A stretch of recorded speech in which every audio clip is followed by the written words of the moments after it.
គណៈកម្មាធិការប្រយុទ្ធប្រឆាំងអំពើជួញដូរមនុស្សខេត្តកណ្ដាលប្រកាសយ៉ាងម៉ឺងម៉ាត់គាំទ្រនិងអនុវត្តតាមការតាំងចិត្តខ្ពស់របស់រាជរដ្ឋាភិបាលក្នុងការបដិញ្ញាចិត្តយ៉ាងមោះមុតក្នុងការការពារសុវត្ថិភាពប្រជាពលរដ្ឋសន្តិសុខសង្គមនិងសន្តិភាពជាតិឲ្យនៅថិតថេរយូរអង្វែងតទៅដោយប្រឆាំងដាច់ខាតរាល់ឧក្រិដ្ឋកម្មរាល់ទម្រង់នៃការជួញដូរមនុស្សនិងលើកកម្ពស់ការបង្ការទប់ស្កាត់និងការបង្ក្រាបរាល់ឧក្រិដ្ឋជនដើម្បីការពារសិទ្ធិមនុស្សនិងការពារសុវត្ថិភាពប្រជាពលរដ្ឋទូទាំងខេត្តកណ្ដាលការប្រកាសគាំទ្រនេះធ្វើឡើងនៅក្នុងទិវាជាតិប្រយុទ្ធប្រឆាំងអំពើជួញដូរមនុស្ស12ធ្នូលើកទី19ក្រោមប្រធានបទយើងរួមគ្នាដើម្បីកម្ពុជាគ្មានអំពើជួញដូរមនុស្សនិងអំពើឆបោកតាមអនឡាញ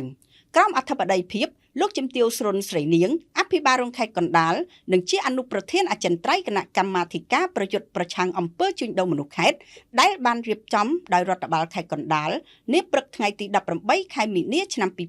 2026នៅបរិវេណវត្តខ្នាភូមិត្រពាំងជ្រៅឃុំទំនប់ធំស្រុកពញាលឺខេត្តកណ្ដាលលោកជំទាវអភិបាលរងខេត្តបន្តថារាជរដ្ឋាភិបាលកម្ពុជានៅតែបន្តការបដិញ្ញាចិត្តយ៉ាងពេញទំហឹងក្នុងការការពារសុវត្ថិភាពប្រជាពលរដ្ឋសន្តិសុខសង្គមនិងសន្តិភាពជាតិឲ្យនៅថិតថេរយូរអង្វែងតទៅដោយលុបបំបាត់ឲ្យខាងតែបានរាល់ឧក្រិដ្ឋកម្មដែលកើតមាននៅលើទឹកដីនៃព្រះរាជាណាចក្រកម្ពុជា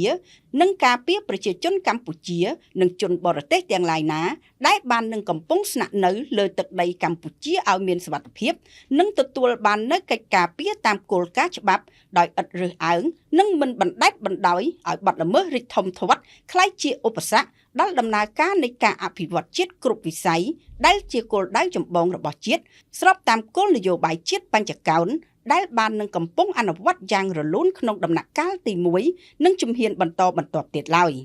លោកជំទាវបន្ថែមថាគណៈកម្មាធិការប្រយុទ្ធប្រឆាំងអំពើជួញដូរមនុស្សខេត្តរួមជាមួយកម្លាំងទាំង3មន្ទីរអង្គភាពជុំវិញខេត្តក្រុមការងារទាំង6នៃគណៈកម្មាធិការប្រយុទ្ធប្រឆាំងអំពើជួញដូរមនុស្សខេត្តរដ្ឋបាលក្រុងស្រុកទាំង13បាននឹងកំពុងរួមសហការគ្នាយ៉ាងសកម្មក្នុងការអនុវត្តនូវយុទ្ធសាស្ត្របង្ការបង្ក្រាបសង្គ្រោះផ្ដន្ទាទោសនិងការពារប្រជាជនកម្ពុជានិងជនបរទេសដែលមកស្នាក់អាស្រ័យនៅកម្ពុជាឲ្យមានសុវត្ថិភាពនិងរួចផុតពីភាពរងគ្រោះដោយអំពើជួញដូរមនុស្សការបង្ការទប់ស្កាត់ជាយុទ្ធសាស្ត្រដ៏មានប្រសិទ្ធភាពបំផុតដោយមិនទុកឲ្យមនុស្សរងគ្រោះឡើយព្រោះថាបើរងគ្រោះហើយការស្ដារនីតិសម្បទាមិនអាចជួយឲ្យជនរងគ្រោះទទួលបានការវិលត្រឡប់មកសភាពដើមវិញឡើយហើយការខាតបង់នឹងមានទំហំធំធេងទាំងថវិកាទាំងវិស័យសង្គមវិស័យសេដ្ឋកិច្ចវិស័យសុខាភិបាលនិងវិស័យធនធានមនុស្ស